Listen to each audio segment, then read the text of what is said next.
तो अस्सलाम वालेकुम, हाजिर अपने नई वीडियो के साथ। तो आज का हमारा topic class 11 chemistry chapter number 1 stoichiometry में आज हम सॉल्व करेंगे बेटा जो एमसीक्यूज़ दिए गए पेज नंबर 19 में टोटल 10 उनको सॉल्व करेंगे। लेकिन पेपर में जो एमसीक्यूज़ है वो आपके इसके अलावा भी आ सकते हैं, ठीक है। ऐसा नहीं कि आप ये समझे कि ये 10 में से कोई ना कोई एमसीक्यूज़ आएगा। हाँ, इस तर्ज का एमसीक्यूज़ आ सकता है, इस किस्म का एमसीक्यूज़ आ सकता है वैल्यूज़ को तब्दील करके, ठीक है। लेकिन ऐसा हरगिज़ नहीं कि इसी में से 10 में से एमसीक्यूज़ आपके पास पेपर में आएंगे। इस किस्म के आ सकते हैं वैल्यूज़ तब्दील करके। तो ये क्या बेटा एक प्रैक्टिस है जिसमें हम एमसीक्यू सॉल्विंग टेक्निक्स को सीखेंगे, किस तरीके से सॉल्व करना है, किस तरीके से बातों को समझना है, ठीक है। तो 3 एमसीक्यूज लिखे मैंने, कुछ जगह खाली छोड़ी क्योंकि हमें थोड़ा सोल्यूशन भी करना पड़ेगा, ठीक है। तो ऐसा नहीं कि वहाँ पे तुक्का लगाएंगे, तो कुछ कैलकुलेशन भी करेंगे, इस वजह से मैंने जगह खाली छोड़ी। तो देखते हैं पहला एमसीक्यूज क्या लिखा हुआ है किताब में। लेकिन एमसीक्यू सॉल्व करने से पहले पूरे टॉपिक का क्लियर होना बहुत ज़रूरी है। जब टॉपिक्स क्लियर होंगे तभी आप एमसीक्यू सॉल्व कर सकेंगे। तो if the volume occupied by oxygen gas, तो ऑक्सीजन गैस जो वॉल्यूम ऑक्यूपाई कर रही है एट एसटीपी की मायने आप जानते हैं, certain temperature and pressure, is 44.8 DMQ। तो वॉल्यूम जो ऑक्यूपाई कर रहा है ऑक्सीजन गैस एट एसटीपी पर वो कर रहा है बेटा 44.8 DMQ। तो जैसे कि आपने वोगैड्रो में पढ़ा था कि कोई सी भी गैस हो एट एसटीपी पर वो जो वॉल्यूम ऑक्यूपाई करती है, यानी 1 mole of any gas eight STP जो वॉल्यूम ऑक्यूपाई करती है वो होता है 22.4 DMQ। 1 mole of any gas eight STP occupy the volume of 22.4 DMQ। लेकिन यहाँ जो गैस मौजूद है ऑक्सीजन गैस, वो एसटीपी पे जो वॉल्यूम ऑक्यूपाई कर रही है वो है 44.8 DMQ। तो आपने बताना है कि number of molecules of O2 in the vessel are. तो अगर ऑक्सीजन गैस इतना वॉल्यूम ऑक्यूपाई कर रहा है एट एसटीपी तो आपने बताना है कि उसके कितने मॉलिक्यूल्स मौजूद है वेसल में, ठीक है। बात समझ में आ रही। तो ज़रा आप इधर देखें कि 1 मोल एनी गैस एट एसटीपी कितना वॉल्यूम ऑक्यूपाई करता है बेटा। 1 मोल एनी गैस 22.4, ठीक है। तो 22.4 को आप जमा करें क्या आया था बेटा 8.224224। तो क्या आ रहा है बेटा डबल आ रहा है। तो वॉल्यूम जो ऑक्यूपाई कर रही है गैस वो डबल वॉल्यूम ऑक्यूपाई कर रहा है 22.4 और 22.4 कितना हो रहा है 44.8 DMQ। तो ऑक्सीजन गैस से कितने मॉलिक्यूल्स मौजूद होंगे, तो ऑक्सीजन गैस के जो मॉलिक्यूल्स होंगे, ठीक है, ऑक्सीजन गैस के जो मोल होंगे वो मौजूद होंगे 2 मोल, ठीक है। कितने मोल्स मौजूद होंगे बेटा 2 मोल्स। तो 1 मोल में आपने पढ़ा था कि 1 मोल में कितने मॉलिक्यूल्स होते हैं बेटा 6.02 एक्सपोनेंट 23 मॉलिक्यूल्स होते हैं, ठीक है। तो बताएं 2 मोल में कितने मॉलिक्यूल्स होंगे, तो 2 से इसको मल्टीप्लाई कर देना है आपने 6.02 को एक्सपोनेंट 23। जब 2 मल्टीप्लाई होगा 6.02 से आपके पास वैल्यू आएगी 12.04 एक्सपोनेंट 23। तो यहाँ इसका आंसर मौजूद होगा हमारे पास ये वाला, ठीक है। बात समझ में आ रही है। तो मैंने आपको डायरेक्ट करवाया, हो सकता है आपको समझ में ना आए, तो खैर आए देखें। तो ये बात तो क्लियर है। हमें मालूम क्या करना है बेटा, नंबर ऑफ़ मॉलिक्यूल्स करना है। क्या मालूम करना है, नंबर ऑफ़ मॉलिक्यूल्स, और वॉल्यूम से मालूम करना है, ठीक है। तो आप जानते हैं बेटा 22.4 DMQ ऑफ एनी गैस, ठीक है, एनी गैस। तो एनी गैस को हटा के ऑक्सीजन लिख देना, ऑक्सीजन का करना है। तो 22.4 DMQ of oxygen gas at STP, ठीक है, वो बराबर होगा किसके बेटा 1 मोल के। किसके बराबर होगा बेटा 1 मोल के, ठीक है। और 1 मोल में कितने मॉलिक्यूल्स मौजूद होते हैं, हमें मॉलिक्यूल्स मालूम करना है ना। तो 1 मोल में जो मॉलिक्यूल्स होते हैं कितने होते हैं बेटा 6.02 एक्सपोनेंट 23 मॉलिक्यूल्स होते हैं, ठीक है। बात समझ में आ रही है। जो मालूम करना है वो आप रखें राइट हैंड साइड में, ठीक है। तो 22.4 DMQ ऑक्सीजन गेट एसटीपी बराबर होता है इतने मॉलिक्यूल्स के। मालूम करना बेटा 44.8 के लिए, तो आज 44.8 के लिए करते हैं। तो बेटा यहाँ से 22.4 को आपने इसके नीचे डिवाइड में भेजना है, ठीक है। तो यहाँ बचेगा बेटा 1, तो 1 बचेगा, तो 1 हट जाएगा, तो 1 से मल्टीप्लाई हो गया बेटा 44.8। बात समझ में आ रही। करना क्या बेटा 22.4 को आपने डिवाइड में भेजना है, ठीक है।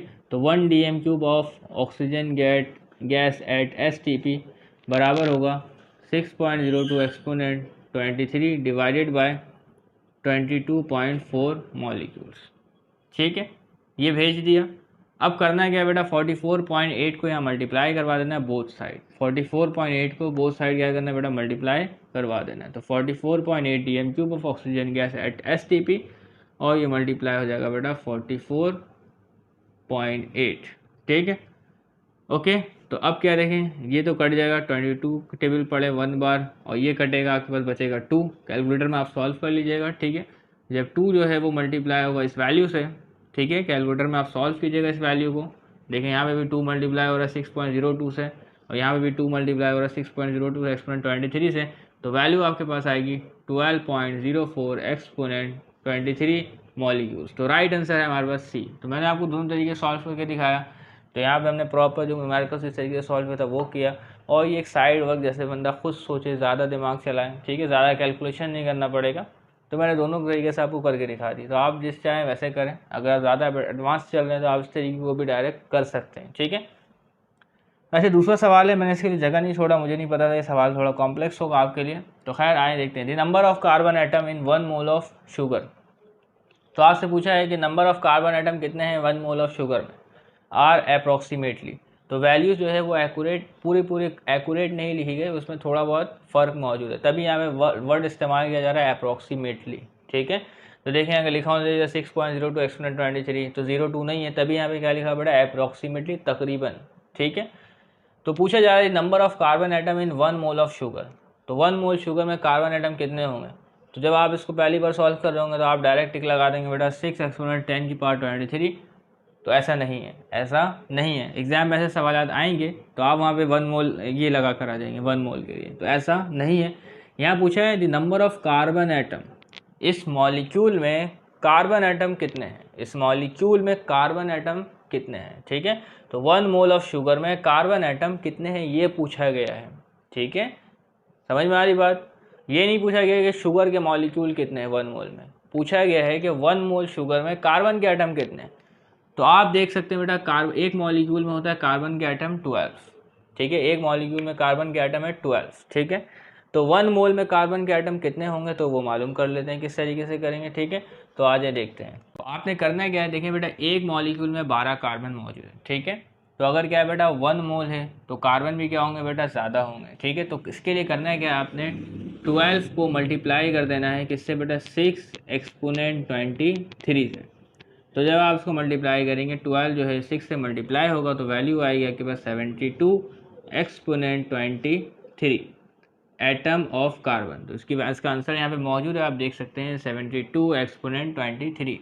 तो 1 मोल शुगर में आपके पास जो कार्बन एटम्स मौजूद है वो है 72 एक्सपोनेंट 23 एटम्स ऑफ कार्बन मौजूद है, ठीक है। तो आप ऐसा मत कीजिएगा कि ये लगा कर आ जाइएगा, बल्कि आंसर जो है राइट ये है, ठीक है। अब इसी तरीके से मैं एक और आपको देता हूँ, देखें आप H2O देखें, फिर आपको बात समझ में आ जाएगी। तो अगर आपसे पूछा जाता है कि बेटा इस H2O में, ठीक है, हाइड्रोजन एटम कितने हैं, हाइड्रोजन एटम कितने हैं, तो आप ये मत लगाइएगा कि 6.02 एक्सपोनेंट 23, गलत हो जाएगा। तो हाइड्रोजन एटम देख लें कितने, तो लिखें 6.02 एक्सपोनेंट 23, और हाइड्रोजन एटम देखें बेटा 2 है, कितने हैं बेटा 2, तो इसको 2 से मल्टीप्लाई करें। तो जब ये सॉल्व होगा तो आपके पास आएगा 12.04 exponent 23 hydrogen atom, hydrogen atom, इतने हाइड्रोजन एटम वाटर में मौजूद है, ठीक है। बात समझ में आ रही है। अगर पूछा जाता है आपसे कि इस हाइड्रोजन वाटर में ऑक्सीजन एटम कितने हैं, तो आप आसानी से देख कर बता सकते हैं इसमें ऑक्सीजन एटम जो मौजूद है वो है 6.02 एक्सपोनेंट 23 ऑक्सीजन एटम, ठीक है ना। और पूछा जाता है इस बेटा 1 मोल वाटर में आपके पास मॉलिक्यूल्स कितने हैं, वो है 6.02 एक्सपोनेंट 23 मॉलिक्यूल्स मौजूद है। तो हाइड्रोजन जो है बेटा वो डबल मौजूद है, ठीक है। और ऑक्सीजन क्या है बेटा 6.02 एक्सपोनेंट 23, हाइड्रोजन जबकि इसका डबल है, ठीक है। तो इस तरीके से मामला। इसी तरीके से देखें एक मॉलिक्यूल में कार्बन थे 12, ठीक है। तो 12 थे, हमने 12 को मल्टीप्लाई कर दिया 6 एक्सपोनेंट 23 से, तो हमारे पास जो वैल्यू आई वो आई 72 एक्सपोनेंट 23, ठीक है, कार्बन एटम्स। इस तरीके से दूसरा एमसीक्यू भी सॉल्व हो गया। तीसरा है इन द रिएक्शन सोडियम आपके पास 2 मोल है और रिएक्ट कर रहा है 2 mole water excess of water से, और उसके नतीजे में आपके पास बन रहा है सोडियम हाइड्रोक्साइड और हाइड्रोजन गैस। पूछा गया आपसे if 23 gram of sodium react with, general reaction देखें कि 2 मोल सोडियम रिएक्ट कर रहा है 2 मोल वाटर से, और उसके नतीजे में प्रोड्यूस हो रहा है 2 मोल सोडियम हाइड्रोक्साइड और 1 मोल हाइड्रोजन गैस।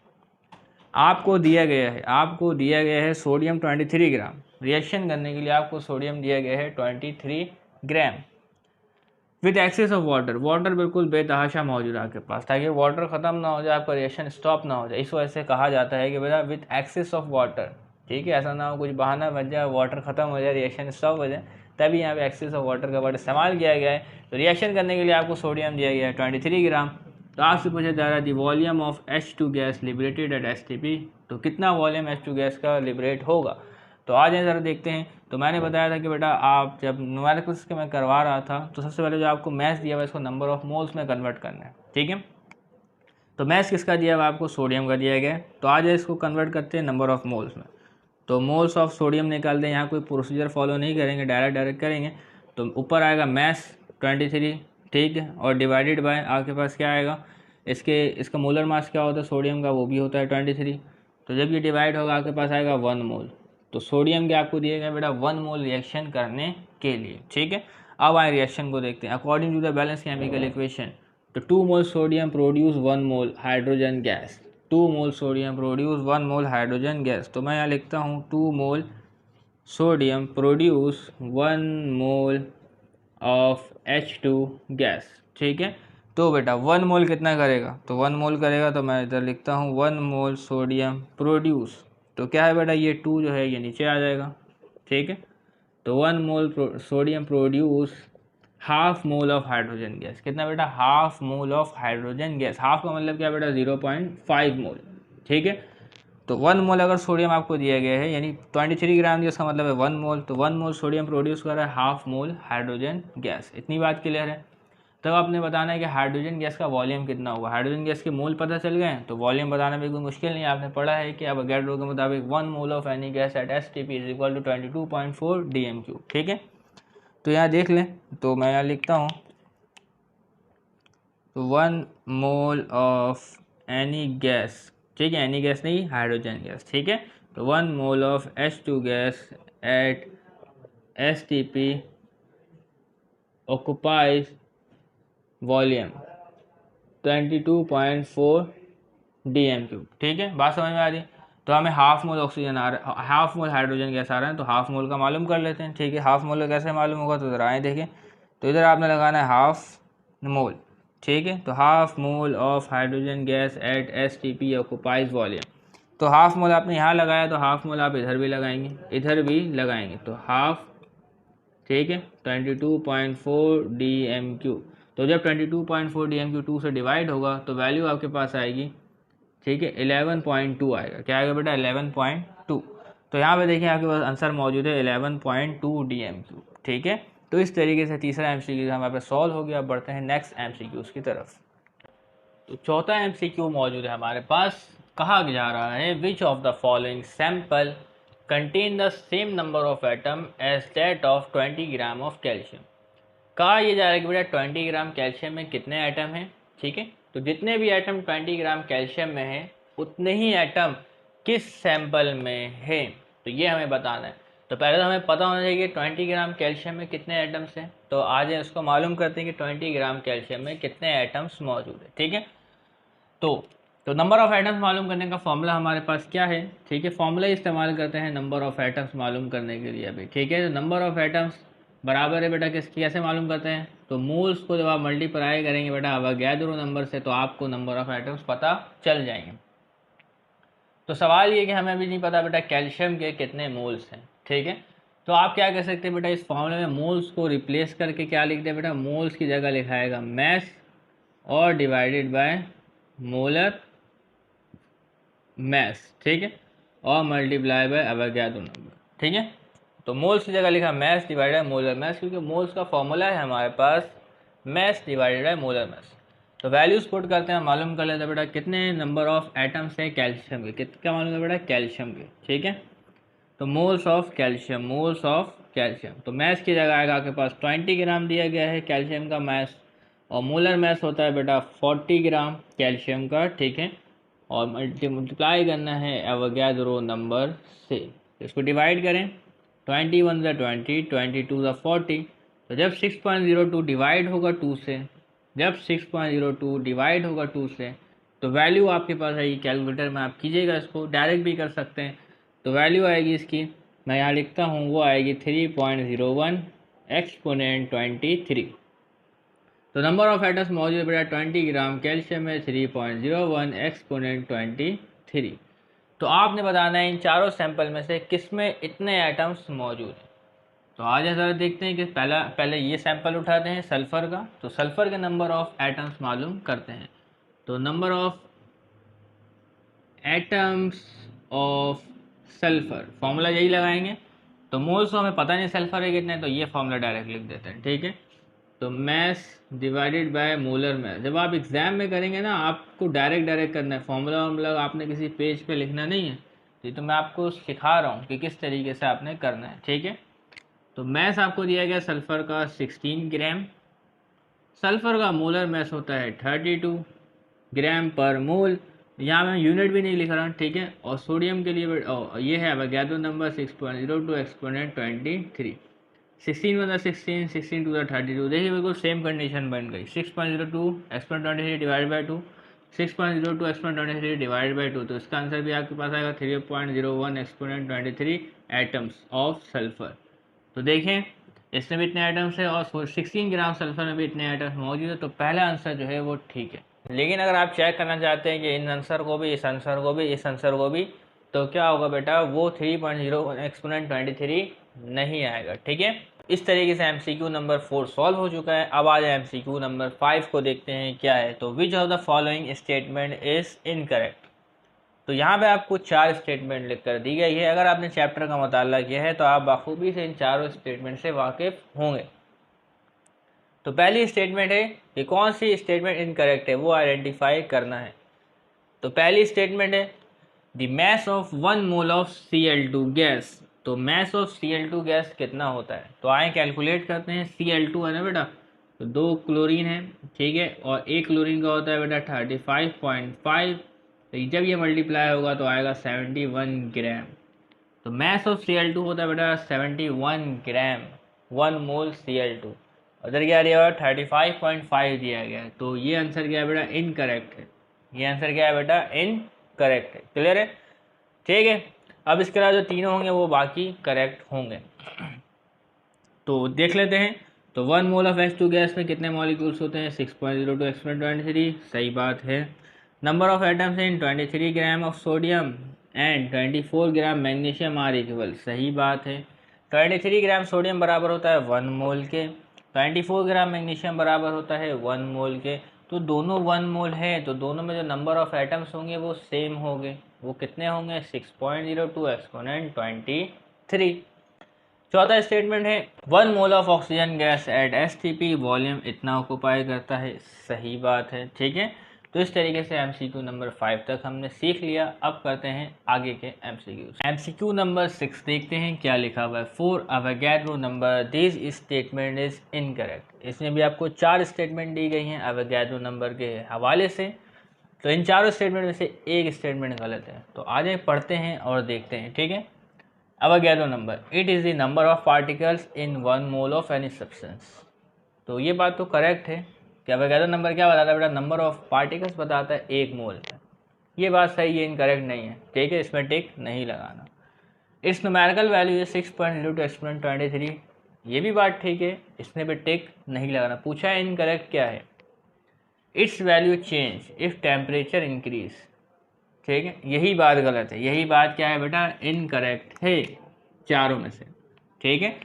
तो नंबर ऑफ जो पार्टिकल्स है हमारे पास, ठीक है, नंबर ऑफ पार्टिकल्स है या जो अवोगाड्रो नंबर की जो वैल्यू है 6.02 एक्सपोनेंट 23, तो टेम्परेचर चेंज करने से इस वैल्यू पर कोई फ़र्क नहीं पड़ता। तो टेम्परेचर चेंज करने से मॉलिक्यूल में इजाफा थोड़ी हो जाएगा, ना मॉलिक्यूल में कमी आएगी, ठीक है, बात समझ में आ रही है। तो it's value change if temperature increase या डिक्रीज, तो ऐसा कुछ भी नहीं होता, ठीक है ना। तो मॉलिक्यूल्स उतने ही रहेंगे, टेम्परेचर चेंज करने से उसकी एनर्जी बढ़ जाती है। तो यहाँ लिखा हुआ है it's value change if temperature increase, तो ऐसा नहीं है, ये स्टेटमेंट गलत है, ठीक है। कंसेप्चुअल क्वेश्चन है, तुक्का नहीं मार सकते बिल्कुल भी। It's value change if the number of moles increase, ये भी बात सही है, नंबर ऑफ मोल्स बढ़ेंगे तो इसकी वैल्यू बढ़ेगी अवोगाड्रो नंबर की, और नंबर ऑफ मोल्स कम होंगे तो अवोगाड्रो की वैल्यू भी कम होगी, ठीक है। तो इस तरीके से मामलात हैं। तो अब है 7वां MCQ जिसमें लिखा हुआ the minimum number of moles are present in which gas. तो इधर आपको गैसेस का वॉल्यूम दिया गया है और पूछा जा रहा है कौन सी गैस में कौन सी गैस ऐसी है जिसके नंबर ऑफ मोल्स कम है चारों में से, ठीक है। तो आप जानते हैं, ज़रा देखें कि अगर गैस के वॉल्यूम है 22.4 dm3, क्या है बेटा, गैस का वॉल्यूम 22.4 dm3 है, ठीक है, एट STP, कोई सी भी गैस हो, एनी गैस, एनी गैस, ठीक है, अगर उसका वॉल्यूम है 22.4 DMQ एट STP, वो बराबर होगी बेटा 1 मोल के। किसके बराबर होगी बेटा? 1 मोल के। तो अगर वॉल्यूम ज़्यादा होगा तो मोल ज़्यादा होगा, और अगर वॉल्यूम कम होगा तो मोल भी कम होगा। तो यहाँ देखें सबसे कम वॉल्यूम किस गैस का है, तो यहाँ सबसे कम जो वॉल्यूम है वो किस गैस का है, पहले यहाँ देखते हैं। मीथेन गैस का जो वॉल्यूम है वो 1 DMQ है, हीलियम गैस का जो वॉल्यूम है वो 5 DMQ, हाइड्रोजन गैस का जो वॉल्यूम है 10 DMQ, और क्लोरीन गैस का जो वॉल्यूम है वो है 22.4 DMQ। तो जो सबसे यहाँ कम वॉल्यूम है वो है बेटा मीथेन गैस का, और मीथेन गैस का वॉल्यूम है 1 DMQ, सबसे कम है। तो मीथेन गैस के जो नंबर ऑफ मोल्स है वो भी क्या होंगे बेटा? कम होंगे। तो इसका राइट आंसर है आपके पास 1 DMQ of methane at STP। MCQ number 8 को देखते हैं, ठीक है। तो आपने इस MCQ को जल्द से जल्द सॉल्व करना है, क्योंकि MCQ को सॉल्व करने के लिए आपके पास वक्त बेहद कम होता है, ठीक है। तो 60 ग्राम आपको कार्बन दिया गया है, उसमें आपसे पूछा गया बेटा इसमें कितने नंबर ऑफ एटम्स मौजूद हैं। तो फॉर्मूला है नंबर ऑफ एटम्स का हमारे पास, ठीक है। कैसे मालूम करते हैं बेटा? आप जानते हैं मोल्स को मल्टीप्लाई करते हैं अवोगाद्रो नंबर से। तो अभी हमें इसका मोल नहीं पता, तो मोल नहीं पता तो हम मोल की जगह लिखेंगे क्या बेटा? Mess divided by molar mess, ठीक है। तो मैस की जगह आप लिखेंगे, तो मैस की जगह आपके पास आएगा बेटा 60 ग्राम, मोलर मैस होता है 12 ग्राम, ठीक है, पर मोल। और जो एवोगाड्रो नंबर है वो है 6.02 एक्सपोनेंट 23, 12 1 ज़ा 12, 12 5 ज़ा 60।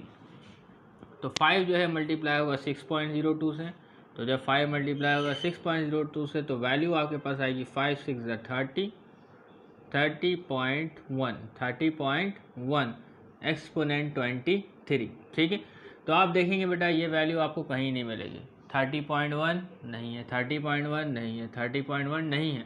तो ये आंसर सही है, लेकिन क्या करना है बेटा? आपने इस डेसिमल पॉइंट को एक बार प्लेस करना है टू द लेफ़्ट। तो जब आप इसको एक बार प्लेस करेंगे टू द लेफ़्ट तो आएगा बेटा 3.01 एक्सपोनेंट 24।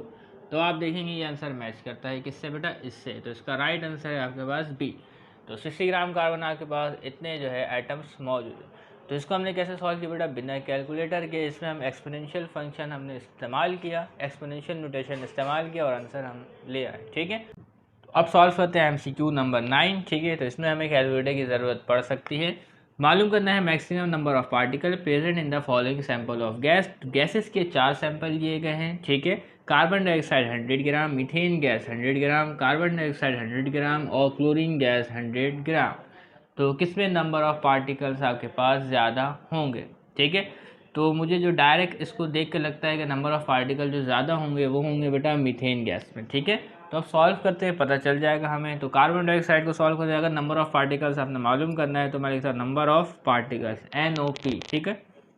तो नंबर ऑफ पार्टिकल्स मालूम करना है तो क्या है बेटा? मोल मल्टीप्लाई एवोगाड्रो नंबर। तो हमें इसका मोल नहीं पता, इसका भी मोल नहीं पता, इसका भी मोल नहीं पता, इसका भी मोल नहीं पता, ठीक है। तो डायरेक्ट फॉर्मूला लगा मोल की जगह लिखते हैं बेटा मैस अपॉन मोलर मास। तो मैं ये भी नहीं लिखना डायरेक्ट, मैस कितना है बेटा? 100 ग्राम, मोलर मैस होता है कार्बन डाइऑक्साइड का 44, ठीक है, और एवोगाड्रो नंबर, क्लियर है। इसको अगर सॉल्व करते हैं बेटा, 100 को आप डिवाइड करें 44 से, ठीक है, आप मल्टीप्लाई करें 6.02 एक्सपोनेंट 23 से, तो वैल्यू आती है हमारे पास 1.36 एक्सपोनेंट 24, ठीक है, पार्टिकल से। किसके बेटा? कार्बन डाइऑक्साइड के, ठीक है। ये इसके लिए हमने सॉल्व किया। अब इसको भी सॉल्व करते देखते हैं आंसर क्या था। आंसर आएगा तो उसी को तो कंपेयर करना है हमें, फिर पता चलेगा मैक्सिमम नंबर ऑफ पार्टिकल्स किस में है, ठीक है। तो अब मैं बताता हूँ कि बेटा इसमें नंबर ऑफ पार्टिकल्स ज़्यादा आएंगे इससे। तो आइए देखिए सॉल्व करते हैं। तो फॉर्मूला यही लगेगा ना, फॉर्मूला यही लगेगा NOP नंबर ऑफ पार्टिकल्स, ऊपर आएगा मैस 100 ग्राम, मोलर मैस 16 ग्राम, ठीक है, कार्बन का 12, हाइड्रोजन का 4 16 ग्राम, और मल्टीप्लाई बाय एवोगाड्रो नंबर, ठीक है। इसमें आपने डिवाइड करना है 100 को डिवाइड करना है 16 से, तो वैल्यू आती है बेटा आपके पास 6.25। क्या आती है बेटा? 6.25, और 6.25 को मल्टीप्लाई करना है इन नंबर से। तो जब 6.25 मल्टीप्लाई करेंगे आप, ठीक है, 6.25 मल्टीप्लाई करेंगे 6.02 से, तो वैल्यू आपके पास आएगी 37.6 एक्सपोनेंट 23। तो आपने क्या करना है बेटा? इसको आपने इधर प्लेस कर देना है, तो ये हो जाएगा 3.76 एक्सपोनेंट 24, ठीक है। तो इसमें देखिए बेटा नंबर ऑफ पार्टिकल्स क्या है? ज़्यादा है। कैसे देखें? इसमें 1.36 एक्सपोनेंट 4 सेम है, एक्सपोनेंट 4 सेम, इसको छोड़ दें, इसमें 1.36 है और इसमें 3.7 से, तो ये वैल्यू बड़ी है, ठीक है। तो इसमें नंबर ऑफ़ पार्टिकल्स हमारे पास जो है वो ज़्यादा आए हैं। लेकिन अब अगला सॉल्व करते हैं 100 ग्राम कार्बन डाइऑक्साइड, तो नंबर ऑफ़ पार्टिकल्स, मैस है कार्बन का 100 ग्राम, मोलर मैस है आपके पास 44 ग्राम, ठीक है। अच्छा ये भी कार्बन डाइऑक्साइड है, दो कार्बन डाइऑक्साइड दे दिया गया हमें। मैं देख लेता हूँ ऐसा ना हो बुक में गलत हो या मुझसे गलत लिखा गया हो। तो पहले ऑप्शन में आपको दिया गया किताब में ऑक्सीजन, मैंने गलती से कार्बन डाइऑक्साइड लिख दिया, तो खैर कोई मसला नहीं। तो ये हमने कार्बन डाइऑक्साइड के लिए सॉल्व कर लिया, इसको ऑक्सीजन के लिए सॉल्व कर लेते हैं, ठीक है, इससे कोई मसला नहीं। तो आज यहाँ देखते हैं, तो क्या है बेटा, ऑक्सीजन है तो ऑक्सीजन का जो मोलर मैस होता है वो आपके पास होगा 32 ग्राम, ठीक है। और एवोगाड्रो नंबर से मल्टीप्लाई करना है आपने इसको, ठीक है। तो डिवाइड करेंगे बेटा, 100 को डिवाइड करेंगे 32 से, तो वैल्यू आती है आपके पास 3.125 मल्टीप्लाई 6.02 एक्सपोनेंट 23। तो 3.125 को आपने मल्टीप्लाई करना है, 3.125 मल्टीप्लाई बाय 6.02 को मल्टीप्लाई करने में जो वैल्यू आपके पास आ रही है वो है बेटा 18.8 एक्सपोनेंट 23। मल्टीप्लाई इसको किया ये आई, ठीक है। अब क्या करते हैं बेटा, इसको डेसिमल को प्लेस करते हैं, एक प्लेस टू द लेफ्ट, तो ये आया 1.88 एक्सपोनेंट 24। एटम है किसके बेटा, ऑक्सीजन के, किसके है, ऑक्सीजन एटम के, ठीक है। तो पार्टिकल्स मौजूद है ऑक्सीजन मॉलिक्यूल के इतने, ठीक है। तो अब देखें बेटा, इसमें सबसे बड़ी वैल्यू कौन सी है, इसमें सबसे बड़ी वैल्यू अभी भी यही है 3.76, और उससे छोटी वैल्यू ये है, और उससे छोटी वैल्यू ये है। तो अभी तक सबसे ज़्यादा पार्टिकल्स किसके बेटा, मीथेन गैस के। अब क्लोरीन के करेंगे, उसके भी आंसर आपके पास कम ही आने हैं, क्या आने बेटा, कम ही आने हैं। तो इसको आपको डायरेक्ट देख के भी समझ में आ जाना चाहिए कौन से पार्टिकल्स ज़्यादा होंगे, ठीक है। अब 100 ग्राम क्लोरीन गैस है, तो डायरेक्ट ये नंबर ऑफ़ पार्टिकल्स मैंने लिख दिया है, जो कि दिखेगा नहीं बिल्कुल भी। मास कितना है बेटा, 100 ग्राम, इसका जो आपके पास मोलर मैस होगा वो 71, मल्टीप्लाई करना है 6.02 एक्सपोनेंट 23। तो 100 को डिवाइड करें 71 से, तो आता है 1.408 मल्टीप्लाई 6.02 एक्सपोनेंट 23। तो 1.408 मल्टीप्लाई होगा 6.02 से, तो वैल्यू आती है 8.47 एक्सपोनेंट 23, ठीक है। तो ये वैल्यू है हमारे पास। तो आप देख सकते हैं बेटा, इधर क्या एक्सपोनेंट 4 है, 24 है, इधर एक्सपोनेंट 24 है, इधर एक्सपोनेंट 24 है, इधर भी 23 है। तो इसमें देखें एक्सपोनेंट 24 को, 23 को तो काम ही नहीं है हमें, 24 24 24। इस 24 में सबसे बड़ा मैग्नीट्यूड किस में है, इसमें है 3.76।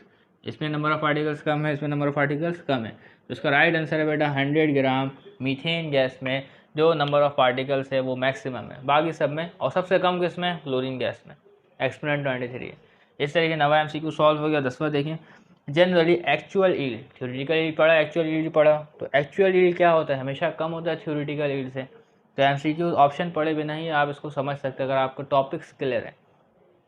तो generally actual yield is greater than theoretical yield, गलत, ठीक है। लेस देन थ्योरेटिकल ईल्ड, सही। तो एक्चुअल ईल्ड क्या है बेटा, हमेशा थ्योरेटिकल ईल्ड से कम होता है, ठीक है। ना तो कभी इसके बराबर आएगा, ना कभी उससे ज़्यादा आएगा, बल्कि हमेशा थ्योरेटिकल ईल्ड से कम आएगा। और अगला है बेटा इक्वल टू थ्योरेटिकल ईल्ड, गलत। Some time greater, some time less than theoretical yield, गलत। सही ऑप्शन ये है। तो इस तरीके से 10 MCQs हमने आपको सॉल्व करने की कोशिश की। उम्मीद करते तमाम बातें आपको क्लियर हो गई होंगी।